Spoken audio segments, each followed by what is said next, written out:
This is the saddest story in the industry right now, and is also the greatest example we currently have as to why signing to a record label isn't always the best option. The huge check up front is nice, the connections, the notoriety, the signing day, having to tell your family and friends that your lifelong dream of being a signed rapper finally came true may seem worth it in the short term, but in the long term, you could very easily look at the career of Scarlip and see, yeah, a record label would put me in my grave career-wise faster than they wrote me that big check. In the case of Scarlip, she was a young upcoming rapper who seemingly figured out the formula on how to get attention online. And she was using that formula and it was getting her a lot of success. Scarlip's freestyles and TikTok videos were all going viral. Gang, you see how I'm eating this glizzy? Munching, I chew until I got it in me. I'm spinning, they think I'm a dizzy. Forget throwing 10, I'm trying to throw 50. Cooling with me, tell me like, what is you doing with me? Is you trying to up it and booming with me? If I take an L, is you losing with me? Scarlip was one of those creators who come along once every couple of months where no matter what platform you're on, their videos just pop up on your screen and in your algorithm. Recently, we have JP with the Ever Made a Biddy Hit Her Knees. We have Dave Blunt. We have a lot of people, right? We have Rugrat. There's a lot of creators like this, and she was one of the first ones where you just couldn't avoid a Scarlip video. Now, she would rap and freestyle, but she would also do spoken word as well. She was diverse, but you could tell she had went through a lot of pain based on the subject she was talking about in her videos, right? It was really vulnerable, and people related to it. I told my parents I'm depressed. They said it's cause I'm always on my phone. When really they don't know, they're the reason I'm on my phone. If I say how I feel, they'll say I'm disrespectful. They make the problem worse. They don't ever try to help you. Can't tell them I'm depressed. They don't believe in depression. They call it lack of communication when it's really neglection. Then you wonder why?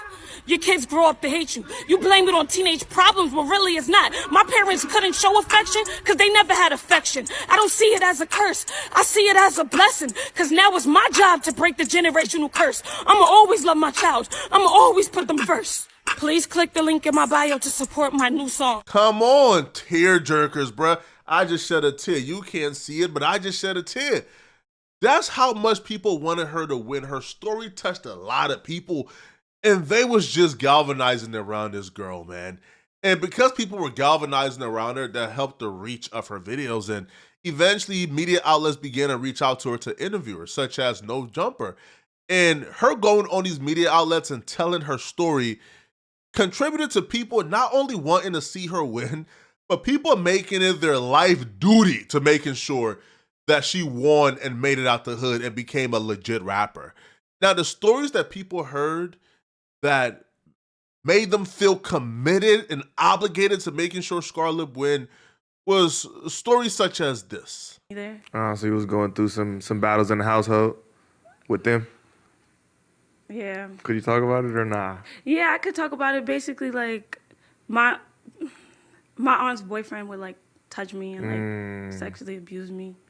And then, like, I couldn't really go to my aunt and tell her about what was happening because my aunt was the one, like, letting him do it. Like, my aunt... So she was aware of what was going on? Like, she would drug me so that he could take advantage of me. That's crazy. Yeah. Okay.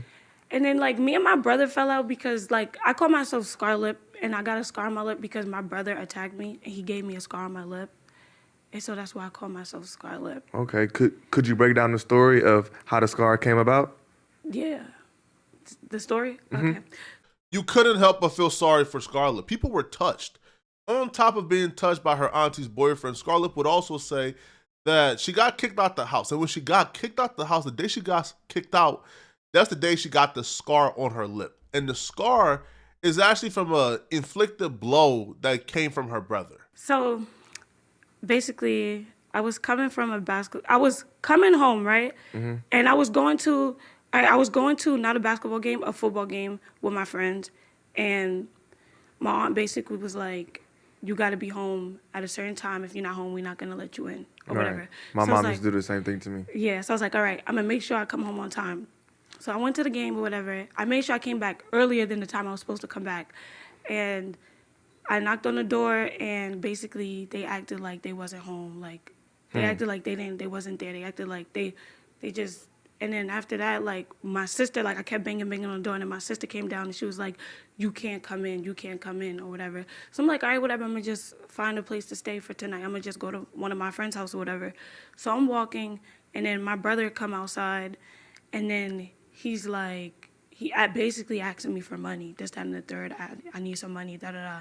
And It's your older brother? And I'm like, bro, like, I don't got no bread, like, she just kicked me out the crib. Like, I don't got no money. Like just chill or whatever. But he wasn't on no chill shit. And then he was basically like, well, she wouldn't have kicked you out if you wasn't outside being a little hoe, da-da-da-da.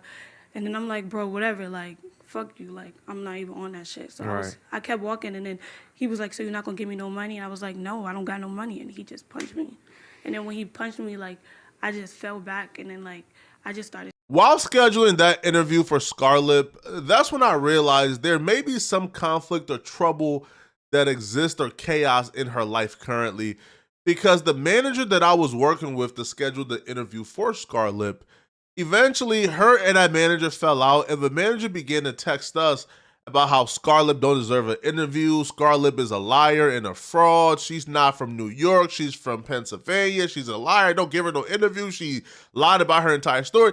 So while we were scheduling the interview, the manager is texting us this, saying, yo, this girl is not to be trusted. Don't do it. So when I seen that, I already knew there were trouble in paradise. I already knew that people were probably hating. I'll be lying if I told you guys I wasn't shocked or kind of concerned that it was somebody as close to her as somebody who used to be her manager, who was already calling her a bad person. But, I thought, hey, bro, that's just hating manager talk, right? When you realize the gravy train about to take off, man, and they kick you off before the gravy train takes off, yeah, you'll be salty. But after the interview pretty much cemented Scarlip as a fan favorite. The fans were fully ingratiated with her. They wanted to see her win. So after the interview, the next thing that Scarlip dropped completely took off. It had the full force support of her fans, and the record was dope. And it took off. This is New York. Fuck, I look like telling a nigga good morning.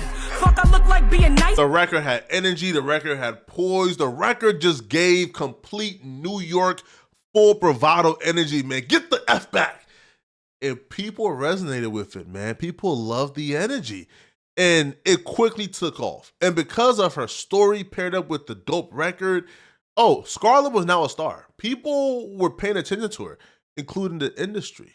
You had celebrities like Busta Rhymes taking Scarlip under, his wing, taking her everywhere he went and making sure she got some shine when he got some shine. I just need y'all to be clear. This is our most promising gem. Yeah. Newest promising gem from our city. Yeah. Everybody formally meets the incredible Scarlip. Get into her story, do the knowledge, do the research so y'all can understand the depth that this incredible woman comes with. Are we clear, everybody? Yeah. Very much. I got my interview with Scarlip, yeah. I feel like God finally answering my prayers. Really? I love that. What other kind of prayers do you have for your career? That please change my life and please keep elevating me and make sure I never go back to where I came from. Okay, well, here you are. I don't think you're ever going to go back. You're at the Culture Creators with all these other influencers. Is there anything specific that you're looking forward to seeing today or being around? Busta Rhymes, my big brother, yeah. I'm not saying it wasn't genuine. Maybe with Busta Rhymes it was genuine, but after Busta Rhymes, it was just an influx of celebrities, man, coming in, trying to get in the press for doing nice things for Scarlip. All right, Cardi B was one of those celebrities who went out of their way to repost Scarlip's video as well as invite her to the studio. Cardi B just posted me. Cardi B. Yeah. Bro, Cardi B just posted me. She gonna cry. Here we go. She gonna cry. Here we Bro, You deserve it. You deserve bro, it. she from the Bronx, bro. You I'm from the Bronx. deserve it. She showed us young girls we can make it and we can be something, bro. Yeah. Yeah. I can't fucking believe this shit. Oh my God, yeah. Here we go. Yo, we did it. We did it.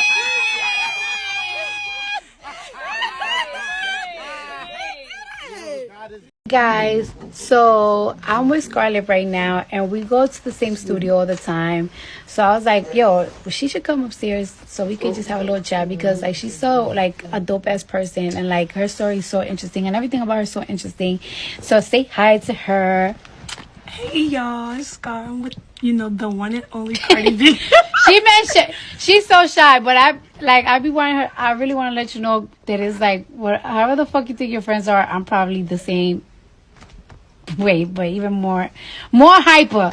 So I think you guys should let her know what you guys would like to see from her, because I really want her to make it. And she's such a dope ass person, and y'all need to watch out. And I think she should be on XXL freshman year. I'm not trying to be a Debbie Downer or say it wasn't genuine, but usually when you say, hey, bro, turn on the camera and get my reaction to something, it's probably not the genuine thing, but hey, listen, man, Scarlett just playing the game like the rest of these celebrities, all right? She's just playing the game, which is, hey, bruh, if I gotta do this, show the theatrics, show me bowing down to you to get you to embrace me, I'ma do that. And it worked because Cardi B invited her to the studio, right? As you guys seen, but with all the studio, with all the crying, with all the theatrics, with all the showing love, we still in here Cardi B and Scarlett song, right? So there go the theatrics and the posturing for the industry, which, no shade to Cardi B. I feel like, she still helped give Scarlett a good look.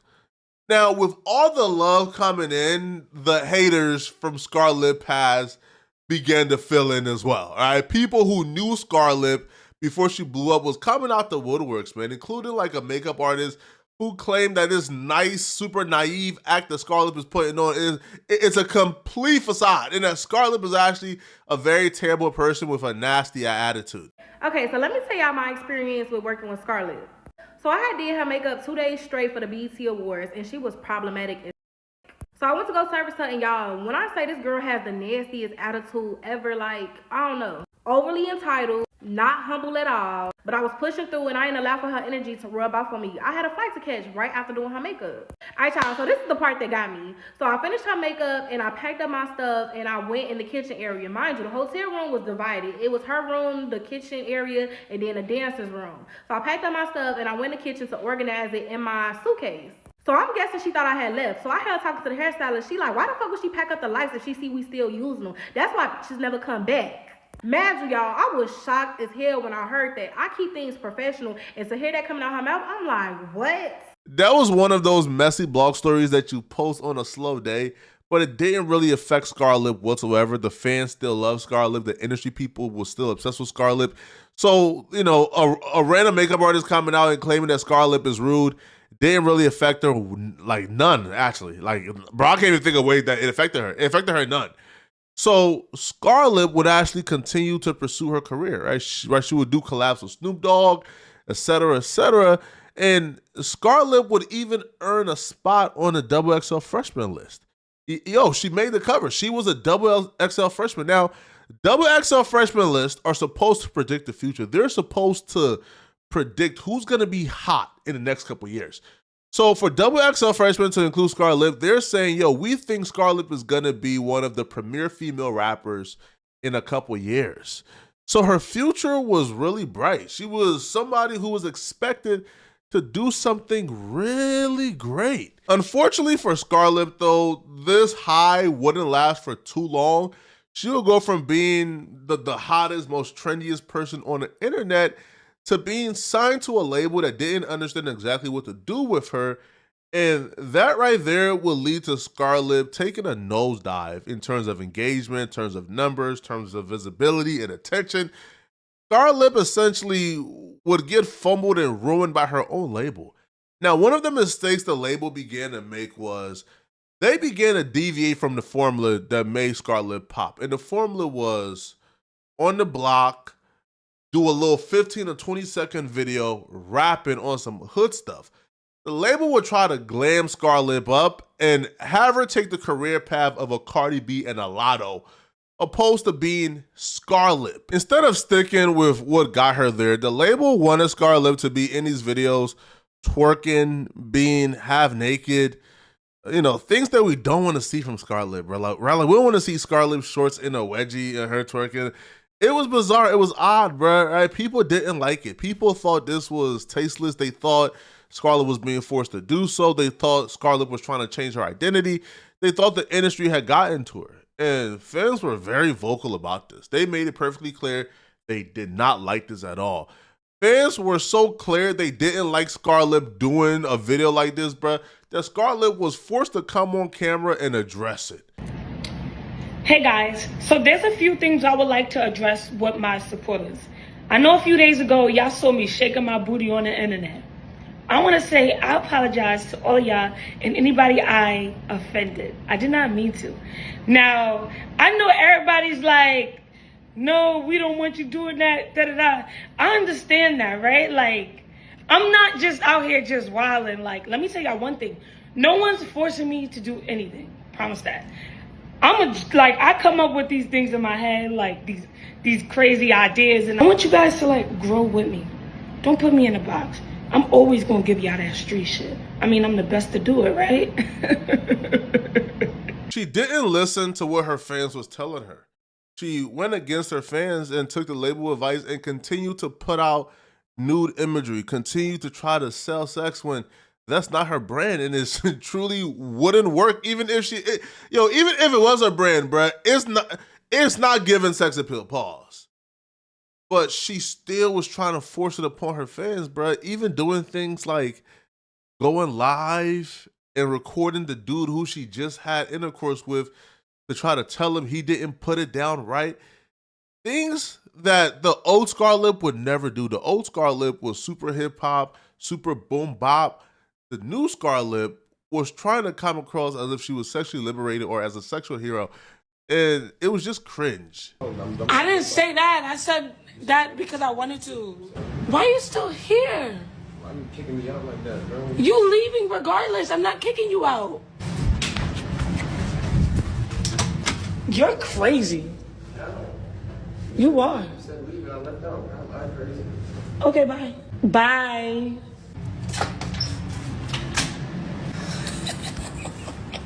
Yo, this nigga is fucking crazy.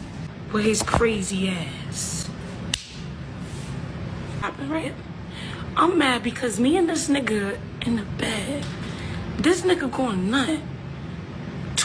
Not even 2 minutes, nigga. He put like 2 strokes in. And the nigga going nut.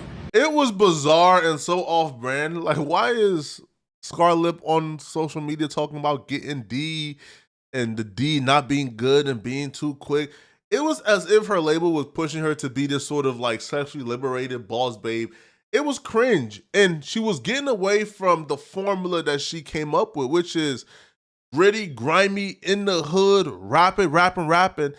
And it feels like she lost that. It feels like she's more obsessed now with being liked, with having the male gaze, opposed to being a rapper who's popping and lit.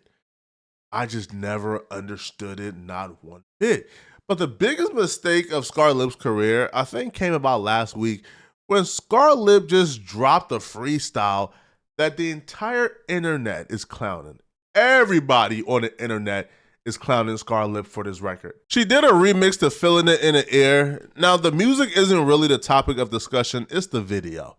People is watching the video where there's apparently a bum in the background where she's rapping, but people is like, bro, we don't want to hear this, bro. All right, but people really hated the video, man. They hated this imagery. They hated the background. They felt like her team was sort of like letting her down because ever since she got signed, every mishap she took, every step she took, it just looked like the wrong step. And people made it very known, bro. They hated the music and they hated the imagery. All right, so people would quote tweet this and they will say, please fire your whole team and start a rebrand. They've given you the wrong advice every step after you got your buzz. Yo, this is all negative comment, right? Deport this MF ASAP. This is all negative comment, right? Well, this right here attempting to be a positive comment, but the majority of this is negative. And she's turning into a meme. She's turning into a character of herself. You see, Scarlip has no issues making fun of herself or being a butt of the joke. But here's the thing, though. when you're the butt of the joke, like the idea behind being self-deprecating and being the butt of the joke is that people will relate to you and support your music more. But if you're the butt of the joke and you're making fun of yourself and you're creating all this ammo for yourself, and then you turn around and you somehow manage to have your fans isolated from you, you somehow manage to have your core fan base move on and no longer tapped in and focused, that's bad. That's wrong. All right, and you see right here, bro, people not feeling this song at all. At all. Now, if you know what this particular tweet means, right? So if you know what this means, man, it's referencing a post from Young Thug where Thug essentially says, slow down dropping all that BS slow down dropping all that BS music in reference to somebody else, but they left it blank because we all understand, right? But yeah, bruh. Yo, listen, somebody said it right. Everyone who approved this video gotta be fired. Start from scratch. Her team is letting her down. The people who signed her is letting her down. And Scarlip, at this point, after this particular video, nobody really wants to hear another song from Scarlip, bro. Because Scarlip managed to sort of go from being this up and coming rising talent in New York that a lot of people saw a lot of promise, and she was the next one, right? There's gonna be Foxy, Lil Kim, Nicki Minaj, now Scarlip. Well, Cardi B, then Scarlip as the next one up as real, true rappers and lyricists. Kim, Foxy, Nicki, Scarlip. But Scarlip never really lived up to that potential because she never really found what her fan base is. And now I think it's too late, bro. Yo, once you become a locale or the butt of the joke on the internet, bro, it's really hard to now convince the internet that you are a serious musician or rapper. It never works out good for her, man. So listen, man, shout out to Scarlip. Y'all let me know in the comment section, how do you guys think this is going to play out? I think the 15 minutes of fame is over, all right? I think it's done for. But y'all let me know. And if you're still watching, click on this video right here to find out why I think all these people need to be locked up. Click on this video right here to find out what I'm talking about. I'm out of here, folks. Peace.